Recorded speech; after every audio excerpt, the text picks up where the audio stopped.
techniques and breathing techniques and bits and pieces to try and calm the body down and I suppose control it more than anything.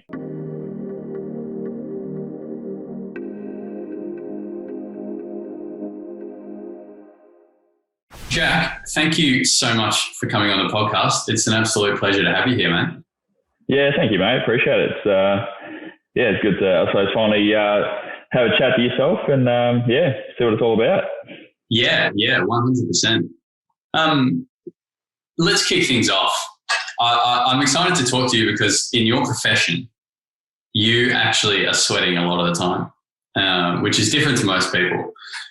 So with that being said, what's the sweatiest you've ever been?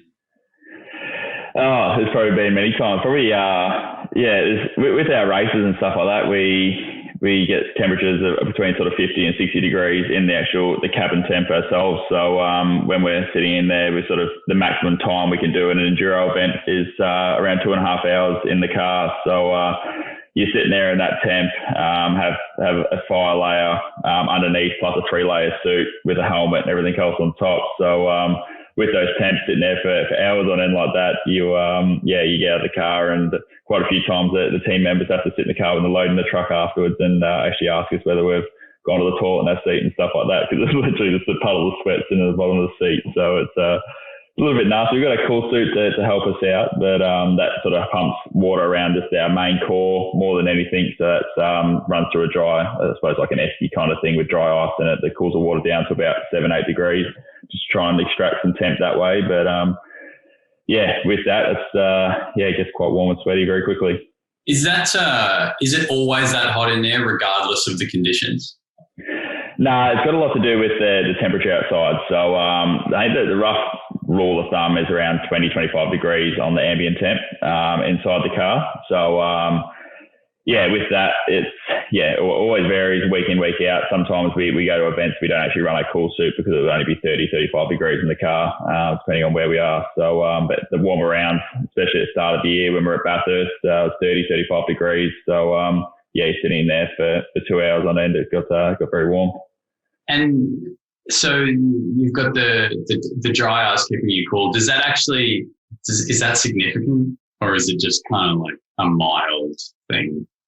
It's funny. It feel like when you first turn it on, we first get in the car, it's obviously quite warm outside, but you turn it on, you notice it straight away. Like it's quite cool. But it's funny when you're actually going in the race and stuff like that. It's hard to know if it actually is running. I think it's because it is purely so much heat around you and it is so warm. It makes it difficult to feel in a way. But on the other hand, when it fails, which it can, and it has been dry ice, it's a little bit up and down, and it's just water. We're not allowed to run glycol or anything like that in it to stop it freezing. So when it does freeze up, you definitely know about it because the water itself then sits in the vest, and that itself warms up to your past your body temp and basically almost tries to cook you from the outside. So it makes it a little bit interesting. So it's good. Like Supercars have got protocols in place. If it's above a certain temperature and your cool suit does fail, to help protect us, I suppose, and not cook ourselves, they do call us in as a safety measure. But they definitely do a great job. And it'd be nice if we could do a full body one just to do our legs and head and everything like that as well. But maybe in the future we might work that out. Like some helmet with some sort of cooling going through it or something. Yeah, 100%. We're lucky enough. At least we've got a forced air that plugs into the back of our helmet, and that air runs through the dry ice box as well, cools the air right down. So that in itself is probably a big relief. It's probably almost feels better and it's more efficient, I think, than what the body one is. It just keeps your head a bit cooler. And when that goes, like last year at Bathurst, we had the helmet air freeze up on us. It got condensation inside the air tube. That froze over, air stopped going through, and you definitely notice that. So it's interesting. Yeah, I imagine there's some sort of function where the hotter that the brain gets, the less efficient it works, right? And I mean, I'm not a racing driver. You're the racing driver. I've been to Winton a few times, and I've thrashed my car around Winton a number of times, and it gets hot there. And when you're going at high speeds, you can talk more to this than I can. I mean, the decision times and the reaction times that need to be quick, right? But I know when I'm sitting in a sauna at 65 degrees and someone asks me a question, it's just like, yeah, man, I think so. It's like the brain doesn't work properly, right? So I imagine it'd be important to have that cool air coming in and keeping you at a good level. Yeah, no, 100%. It's very, very different. Like, you know about it when you are cooked, and the longer the races go on, you do notice yourself, I suppose, struggling to concentrate. And with the sport we're in, where like qualifying at the moment between the top 10 is 0.2 of a second. So to make a little mistake, run a little bit wide or do something silly, lose yourself half a second, that's going to take you, 5-10 laps to try and make that up in a race. So it's really important to try and manage that heat as best as possible. And like you say, it's interesting, like when you say you're sitting in the sauna with the temp and stuff. I've started actually doing just sort of Sudoku and stuff like that, little games and stuff. I'm in the sauna just trying to get the brain moving, operating. And I feel like that helps. And it's actually a pretty cool thing to try and get the brain working when you are, I suppose, in that state of being quite warm and sweaty and a little bit uncomfortable. Yeah, 100%. Danny Kahneman, I'm reading this book at the moment, Thinking Fast and Slow. And I keep talking about it because it's like the thickest book on earth. I feel like I've been reading it for years, but he talks about the brain has these two systems. System 1, which is like automatic quick response, and then system 2, which is like problem solving. You know, someone says, what's 156 times 94? You really need to like use your brain. And the hotter we get, the harder that system 2 is to activate and to really actually like do that problem solving and think. And it just becomes more challenging because it requires more effort, but all the effort's going to surviving in 60 degrees or 55 degree heat. Yeah, 100%. Yeah, especially in a race situation. It's one of those things that you sort of get to at the end of our races and you're cooked, you've been in there for an hour and a half, and you feel like my heart rate we're averaging between sort of 140 to 150, 155 the whole time we're in the car as well. And purely I think that's a lot to do with the heat. But you got guys coming at you on fresher tyres, and or you got to pass them, and you got to try and make these decisions to try and get those few more places up ahead. So the heat's it's crazy how it does affect the body, and it's actually been pretty cool with the sauna actually to experiment with a lot of that stuff, and try and get on top of it, and also give myself an edge over a lot of the other competitors in sport. Yeah, I definitely want to get into that a little more and see how you're kind of using the sauna to your benefit there. Are there other guys on the grid? I imagine there's a spectrum of people who don't focus as much on their fitness and perhaps do, or is it pretty kosher, like everyone's got a plan and a strategy to make sure that they're fit for these longer races? Yeah, I think it's becoming more and more of a thing these days. I suppose people they put motorsport and fitness in two different categories. I don't think you probably need to really be too fit to drive a race car, but I suppose until you actually get in there and experience the G-forces and the heat and all that sort of stuff, it's you realise that the fitter you can be, the better it's gonna help you at the other end of it. And with the field being so close these days, the cars are getting more and more competitive. Every car up and down the field is a lot closer in comparison. So every edge we can get over our competitors now is definitely a massive benefit. So we try and, I suppose, there's everyone in there now take a lot more seriously. There's only 24 seats in the country. There's a lot of young guys coming in as well, trying to get everyone's seats and keep stepping up. So you just got to keep trying to do everything you can and leave no stone unturned. Well, that was you a few years ago. You were one of the young guys coming up and causing havoc for all the older dudes. Yeah, that's right. Yeah, got in there and it's good. At least we're still here now, so we've got to keep it going as long as possible, and hopefully these young whippersnappers don't come and take my seat. No, I think they'd have some big shoes to fill. How do you go about then managing your fitness over those longer races, like over a Bathurst, where you could be in there for what do you say, like 90 minutes, 2 hours in the car, 60 degrees, because and maybe even talk a bit more about the concentration involved. I only know from my experience, I've got a friend with a pretty good quality racing simulator, and you go into like iRacing and you think, oh yeah, I'll just go with this like reasonably low power car. And it's hard, it's actually really hard. The concentration required is insane. Like you can't, it's like, don't talk to me. I'm trying. That's right. Yeah. So like, how do you kind of manage that, and maybe talk a little bit more about the concentration required over such a long period? Yeah, it's difficult. It's quite hard for our sport. I suppose we're very different to, I suppose, AFL and tennis, golf, stuff like that, where everyone can go out and train their profession every single day.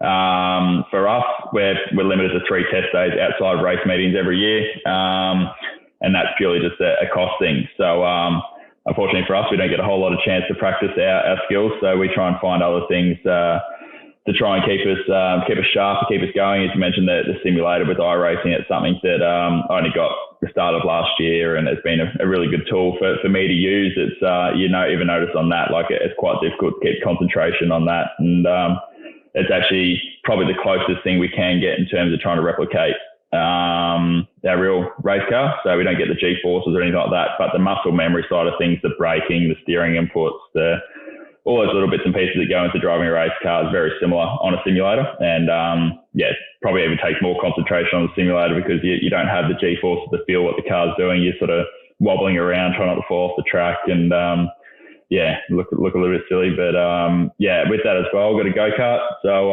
that does I suppose that fills the other aspects of it, trying to speed the mind up and keep the brain going from a speed point of view, feel the G-forces and stuff like that. So go-karts, it's very different to drive to a normal race car, but in terms of trying to get that closest thing to actually traveling at speed and reflexes and stuff like that, it's probably the closest thing we can get to at the moment at a reasonable cost, really. So it's interesting. It's I suppose, while we do everything we can outside, away from the track, to try and make sure we're sharp come a race banning, because these days as well, with the way it is, they're trying to cut costs, make the sessions shorter, put less Ks on the cars. So when we get to a race banning, we do 2 half-an-hour practice sessions, and then we're into qualifying and racing. So not much time to blow the cobwebs out. So to try and keep the mind as sharp as possible before each race banning is pretty crucial for us. How big of a difference is it between a really high quality simulator and being in the car? Like you said, there's obviously you don't have the G-forces, you don't have the feel through your butt, but is it like 80% different? Is it 20% different?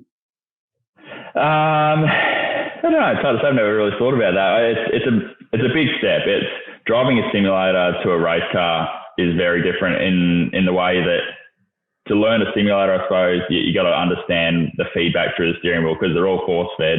They give you the feedback through the steering wheel to replicate what the car's doing. So from that side, you got to learn what feeling you get through the steering wheel and what means to what the actual car is actually doing. So it's a little bit complicated from that way, but it's more, I suppose, the braking, the throttle input, the steering input into the corner is very similar. It just changes a lot for us on drive on the simulator. Once you're exiting the corner, don't rely on what the car's doing underneath you. It's more what the steering wheel's feedback's giving you into whether the car's sliding or doing anything silly like that. So it's a lot of it's very similar from a high-end simulator. It gives you some really good feedback, but it's pretty hard to replicate what we actually do on the real thing, unfortunately.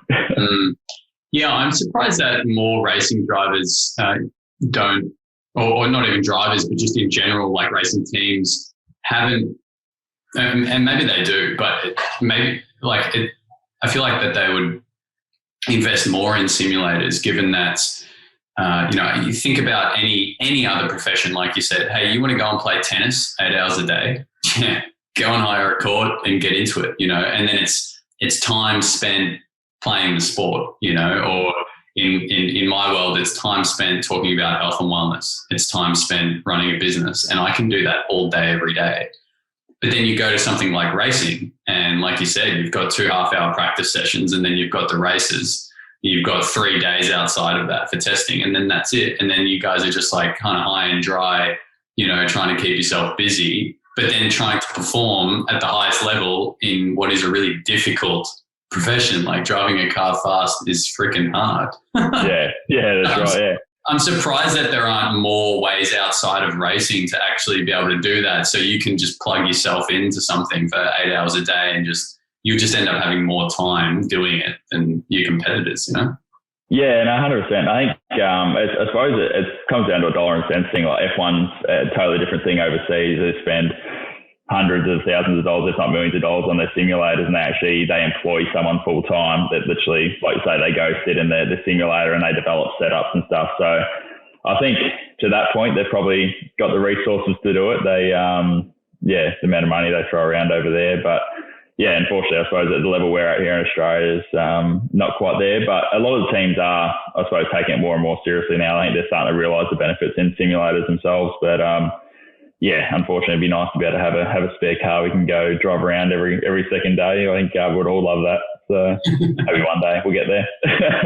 Yeah, I could just see someone driving around a V8 supercar around the roads or something. That would be ridiculous. You talked about cost for a second, and I did want to cover that. Like, what is it about racing that's so expensive? Like, why is it such an expensive sport to get into?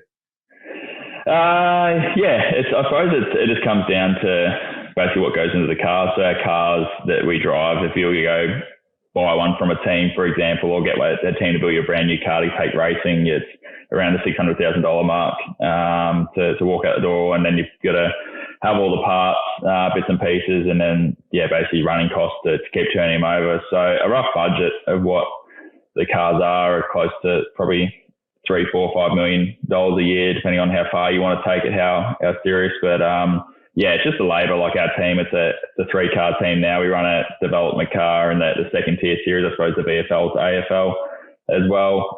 They do a few wild cards here and there, but we've roughly got 60, 65 full-time staff there as well. So it comes down to the labour cost, but just I suppose to have that edge over everyone else, where it's a massive team sport. You got all the engineers, so we've got sort of 6, 7, 8 engineers up in the workshop working all the time trying to make the car as fast as possible. Then we've got a group of mechanics in the workshop who are prepping the cars, making sure single thing's got no play in it, everything's 100% right, set up well, and then all the way down to sub-assembly, building the gearboxes, uprights, rebuilding anything, the engine shop, the paint room, the panel room, fab room. There's stuff going on everywhere. So it just all adds up really quickly, and especially when you got that many people's wages to pay and stuff like that, it just adds up very quickly. Unfortunately, you can't just take a football down to the oval and start kicking it around. There's massive time and effort goes into the cars.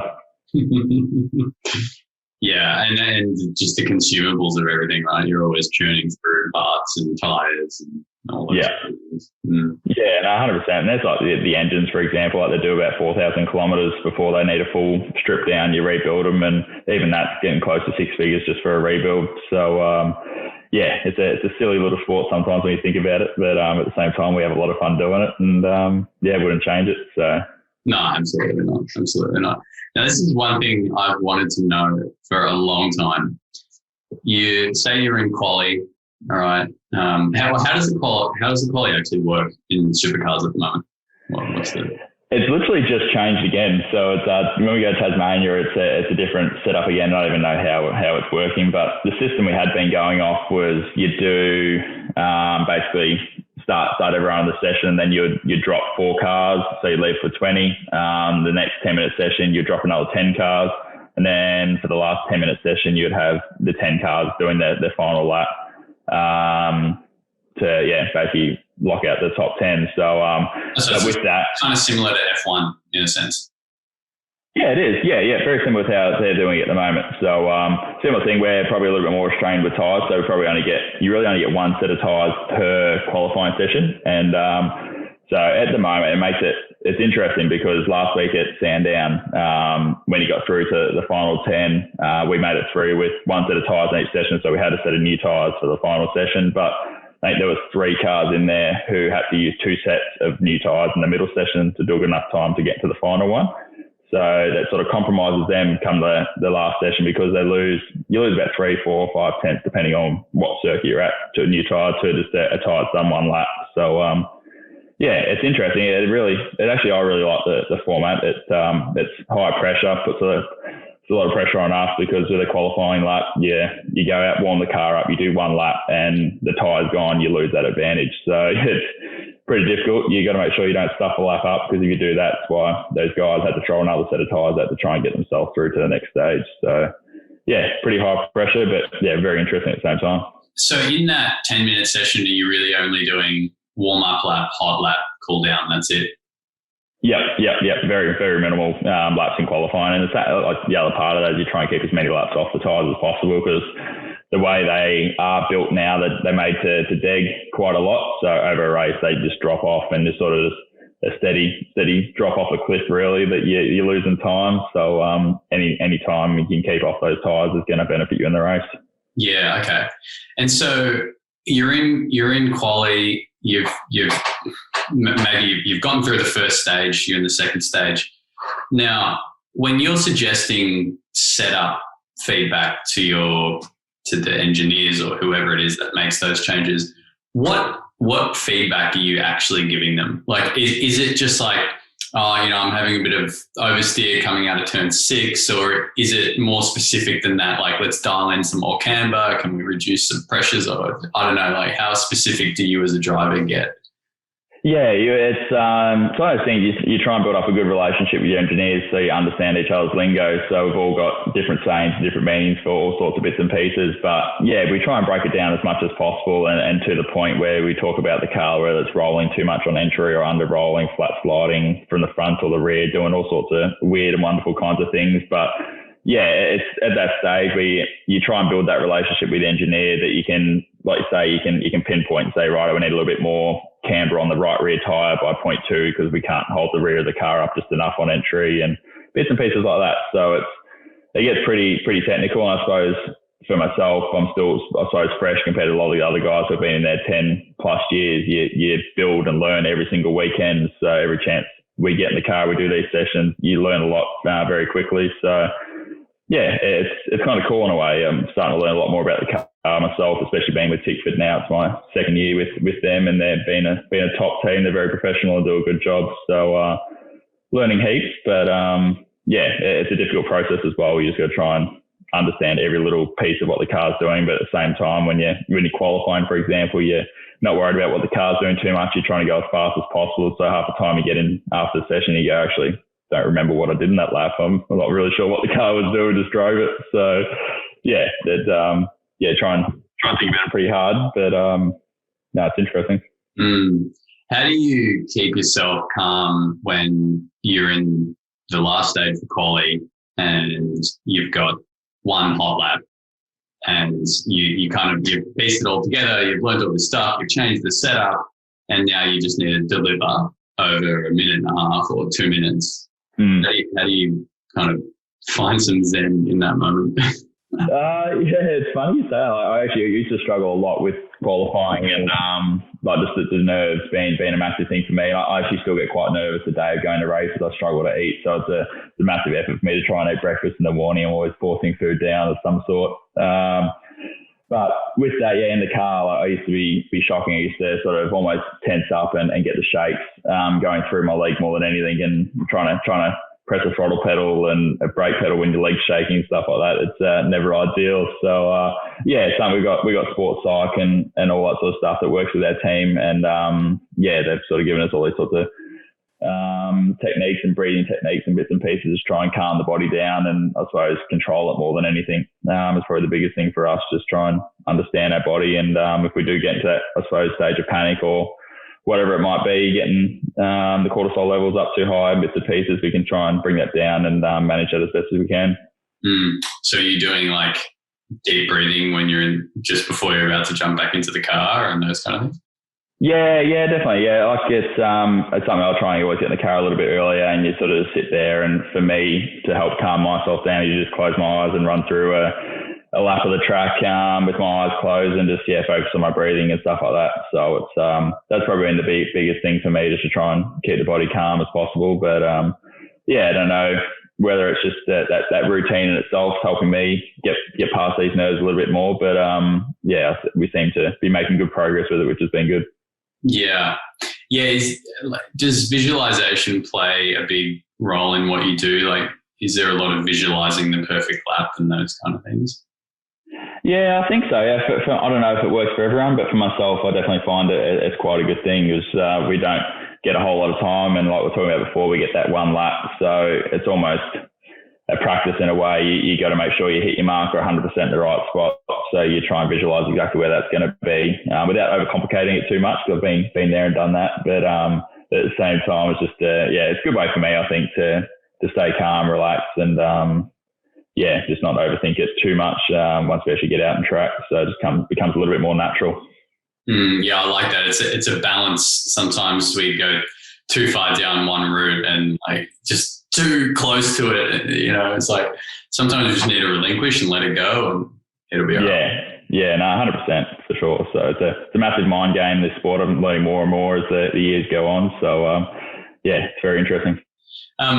You touched on earlier that you've been using infrared sauna as a way to acclimatise to the heat. Tell me a little bit more about that and just general other things you do outside of racing to help with your fitness. The sauna's been really good for me. Actually, I haven't been able to use it the last 4 weeks. I had burns at Bathurst at the start of the year on my foot, so haven't been able to get back in it, unfortunately. But what did you do to your foot? I missed that.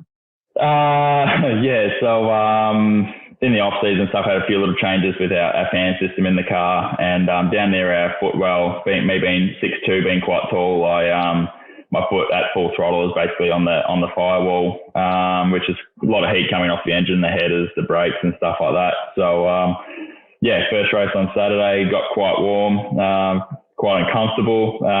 Then Saturday night, blistered up, had to go racing again on Sunday, basically cooked it again for another hour and a half, and to the point where the doctor on circuit came around after the race and had to pull the bandage off it because I sort of couldn't feel much under my foot. It was kind of probably pretty bad, and ripped all the skin off with it, and it turned out to had 3rd-degree burns on the bottom of my foot, and still recovering from it. So it's it's good. At least I'm not on crutches anymore. Throwing those away. I wasn't a huge fan, but it was an interesting time. That's crazy. So like over the whole bottom of your foot, or like on the ball of your foot, like what else? Yeah, more just on the outside of my foot. So the more, I suppose, under your 3 outside toes along that sort of under that bone structure there. So, and sort of wrapped around the side up towards my little pinky toe around the side there. So it's probably 2.5 or 2 50-cent pieces sort of in size that I lost all the skin at. So it was an interesting time. That's legit. So you've been avoiding the sauna then to let that heal. Yeah, it's almost there now. Just a little bit underneath my foot. That's almost healed over now. So it's just been a long process. I've had this fancy weird silver dressing all over it, and it's been a fun time changing that. But no, it's almost there now. It's getting a lot better. I'm just looking forward to getting out and going running and doing all that sort of stuff again. It's been a bit slack on the cardio front. Is running usually part of your routine?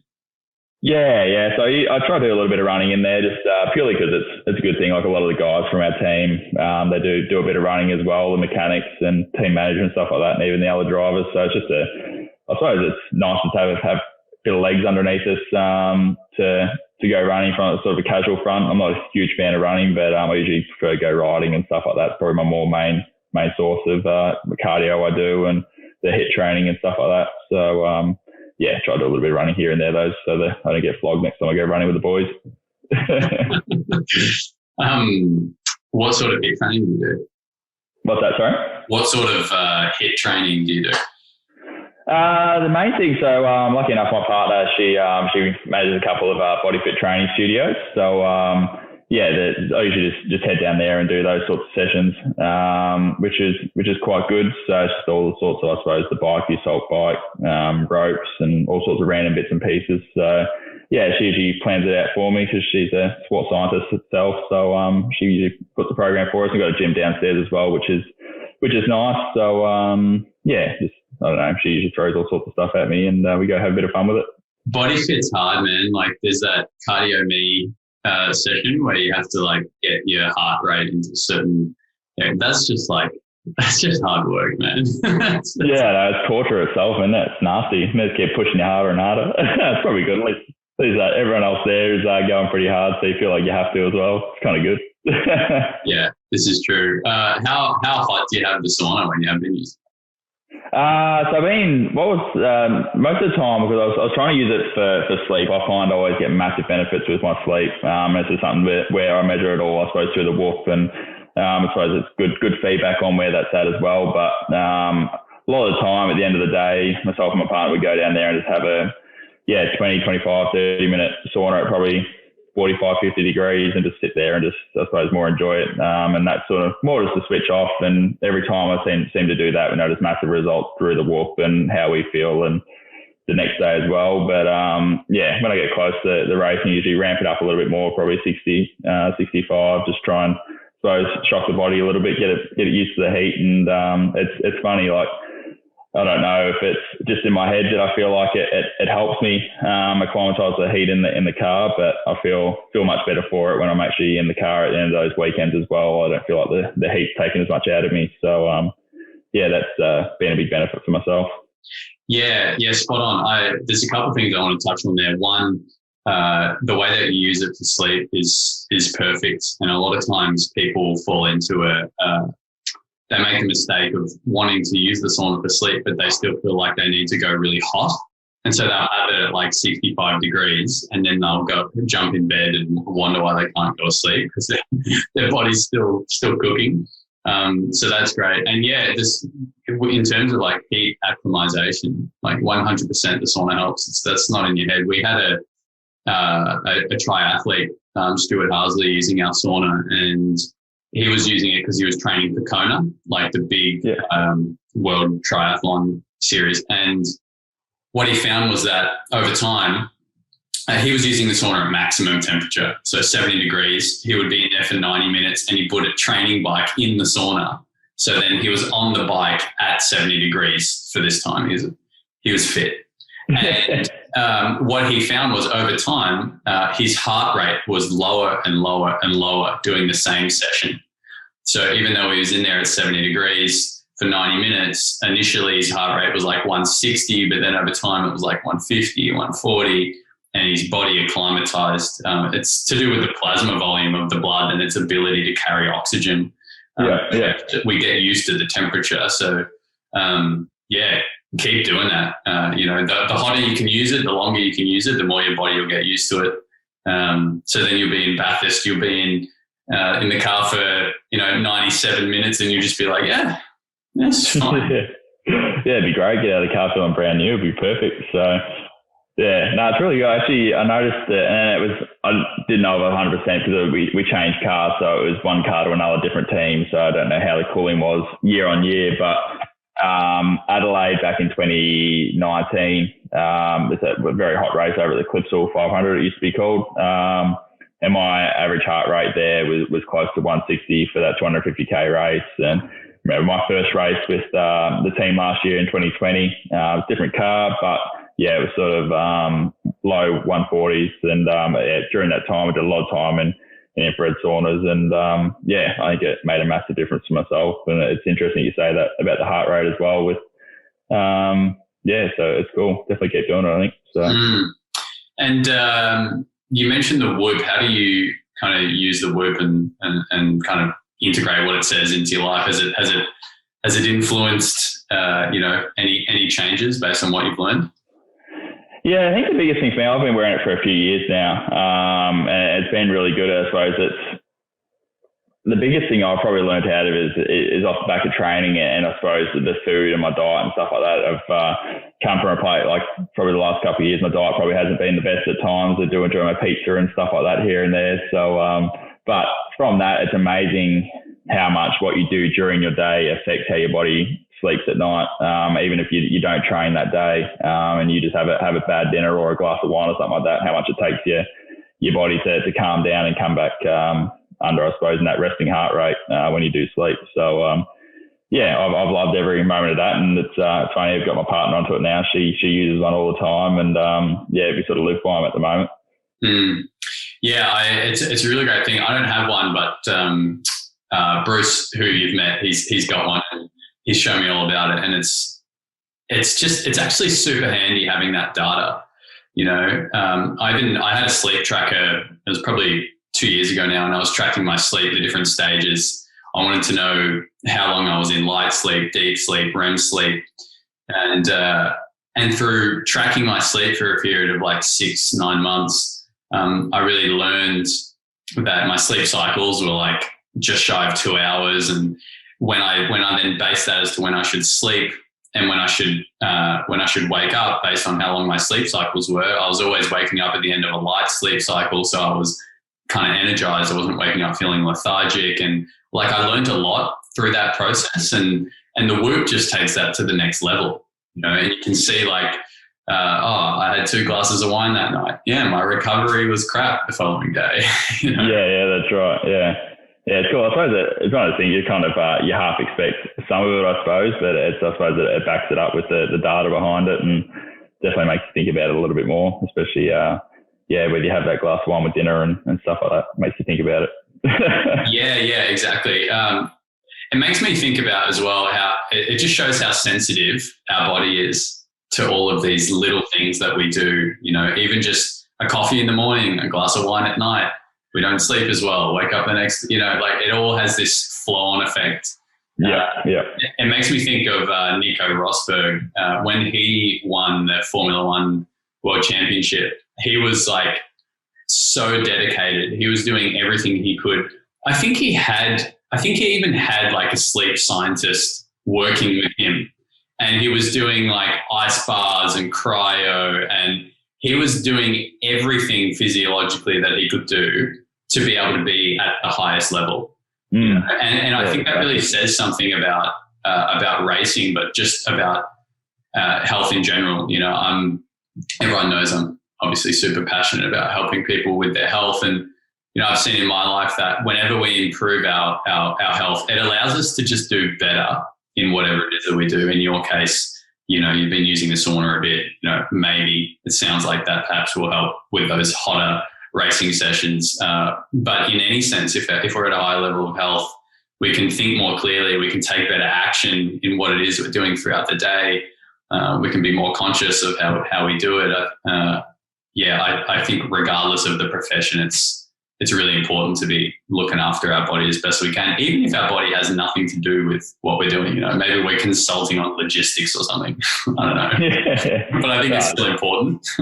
Yeah, no, 100%. Yeah, everything out there's got a purpose. So, I'm a massive advocate for it. So, it's been really good. Yeah, cool. How do you keep yourself, I guess, we talked a little bit about earlier, but how do you keep yourself sharp and on the ball when you're in the off season and when you're not racing? I mean, you must have some sort of itch to drive a car fast. Yeah, 100%. Yeah. So for us, I suppose at the end of each season, it's pretty full on during the year. So we always have that little bit of time off, but getting back into it, it's, I suppose the biggest thing that I found worked for me this past off season has probably been the go-kart. I was probably trying to get in that twice a week. And that's more just to get the brain speeding up. So, even to the point, like I find mountain biking helps me with that. You sort of still the same thing. You're dodging trees, doing all sorts of silly stuff, trying not to hurt yourself. But, it's probably about as close as we can get without actually getting in a race car ourselves. And that's probably the biggest thing to try and get us up to speed. Where do you go-karting?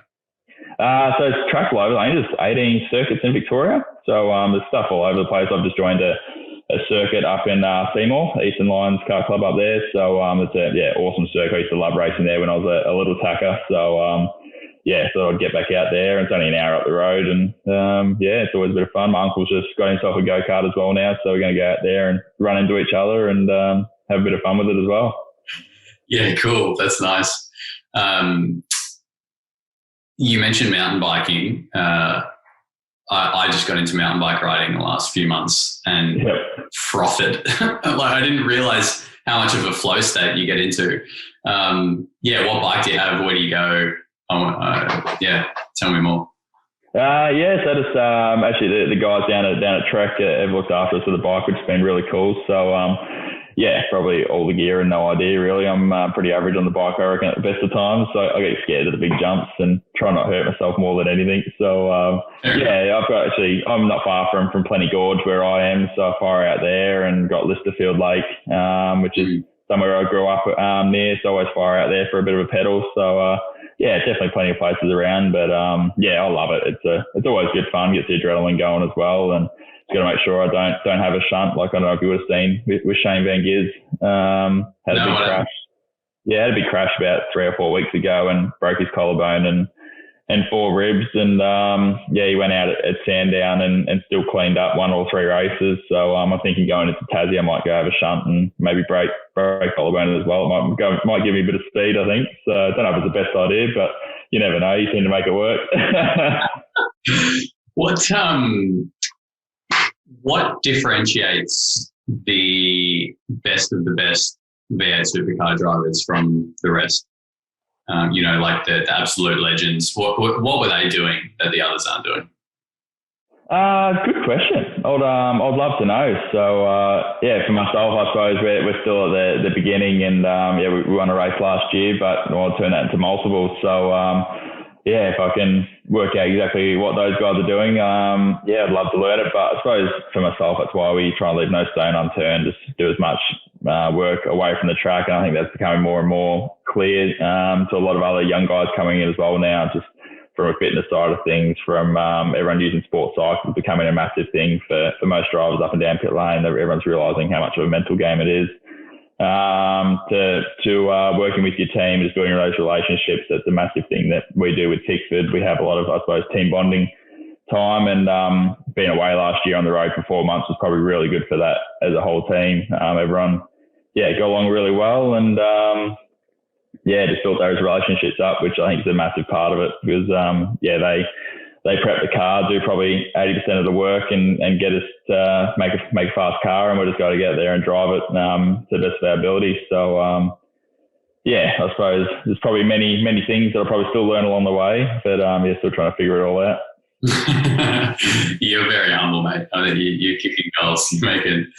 Yeah, it's interesting because you said there's 2 tenths separating the last 10 in quali. that's nothing.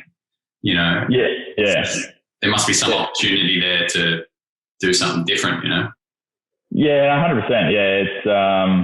Yeah, it's crazy close, and especially Tasmania, the next circuit we're going to. That's probably the closest circuit on the calendar. I think the whole field was spread by like 0.8 of a second. A couple of years ago we went there, so it doesn't take much to be out at the I suppose the front pack, and there's some really good drivers out there who are doing amazing jobs. So just trying to find those little 1%ers, and just trying to add them all up, because every little part counts at the moment. So 100%.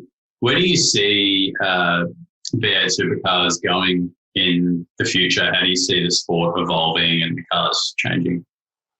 Yeah, it's interesting. I think at the moment there's a lot of talk about the Gen 3 coming in for next year, so a new chassis, and basically try and bring in a new style of Mustang, as well as the Camaro, which would be quite interesting. It'd be cool to see. So I suppose, every category in the world in motorsports are evolving quite rapidly, and there's even e-racing. It's electric racing out there now in Formula E, and there's even there's actually sedans with Jaguars, I think, over in Europe somewhere now doing it all, and there's Dune buggies starting up this year as well that are electric. So don't know whether we'll quite get that far here in Australia. I think it's going to try and keep the V8s in it, the sound, and keep that side of things, because it's what appeals to a lot of the fans. It's made some pretty cool racing, and it's going to be interesting. I don't know. It's I suppose the way the world's evolving, it's been happening. Feels like it's such a quick rate, so it'd be pretty cool, I suppose, to see where our sport is even in 5-10 years time.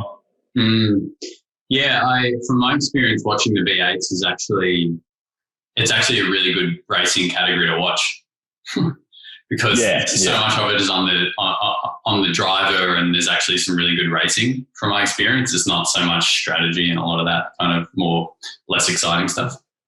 Yeah, definitely. I think that's a good part about our category. We've got the Gahars to a point now that everything is so close. The field's spread by not much at all, and that's quite cool in itself, because you look at some categories overseas, there's sort of Formula One, the sort of qualifying can be over 3-4 seconds apart, and we're within a second. So it makes the racing, I suppose, at times quite interesting with tire dig and all that sort of stuff. It really spices it up, and everyone's, I suppose, with the way our cars are made and built, they're quite strong, so you can get into each other a little bit and rub some panels, and try not to do too much damage to the boys back in the pits. But from that point of view, it's always nice to try and put on a good show for everyone back at home as well, and just make sure we're having fun doing it. So we just got to keep that aspect going and provide some good racing. Do you think that that the supercars will ever introduce hybrid technology, or is that just way down the track? They've been talking about it. It's just whether I suppose it comes in for next year or not. I suppose they're not 100% sure on where they're going to get to with that. I'm sure it's probably going to happen eventually. Everywhere is going that way with some way, shape or form. So there's definitely been talk of it. Have you driven any electric cars? No, I haven't. No, I've sat in the seat of a Tesla before, one of those crazy ones that do 0 to 100 in 1.8 Ks or something. But it just feels like you're on a roller coaster and how it hooks up. It's crazy. Yeah, I've never been in one. I'm curious to give it a go. Yeah, it literally feels like, don't know, it doesn't feel real because it's just silent. You just sort of feels like you're just getting dragged along and you get thrown back in the seat. But yeah, like those things 1.8 seconds to 100 Ks is crazy. Like our cars, we're doing low threes. And yeah, we get smoked by electric Teslas. So it's pretty interesting. Yeah, I got a Renault Megane trophy and I thought that was quick. That does it in like 6 seconds. Yeah.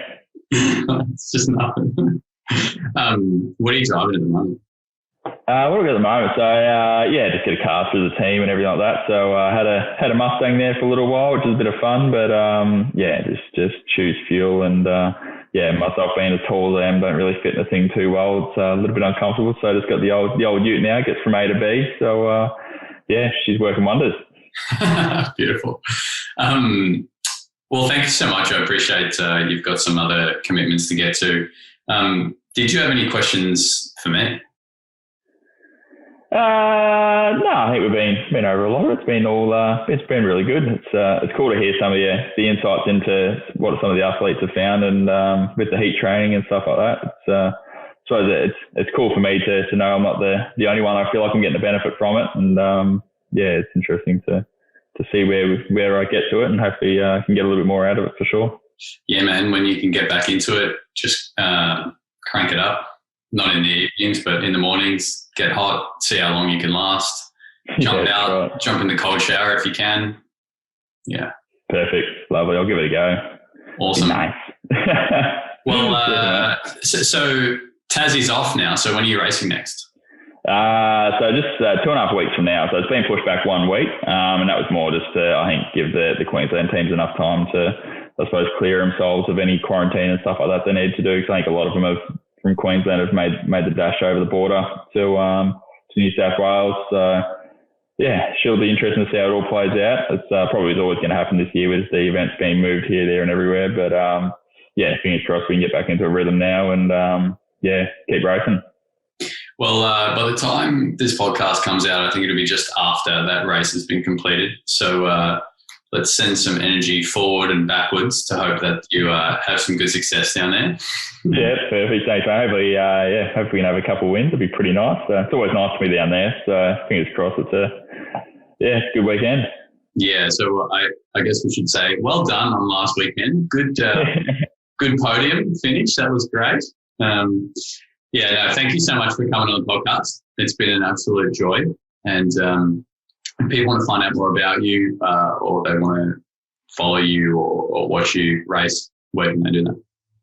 So got the website set up there, but also probably best place probably through the social medias on Instagram, Facebook and stuff like that. Got the pages set up there and plenty of content flowing through. So What's your Instagram name?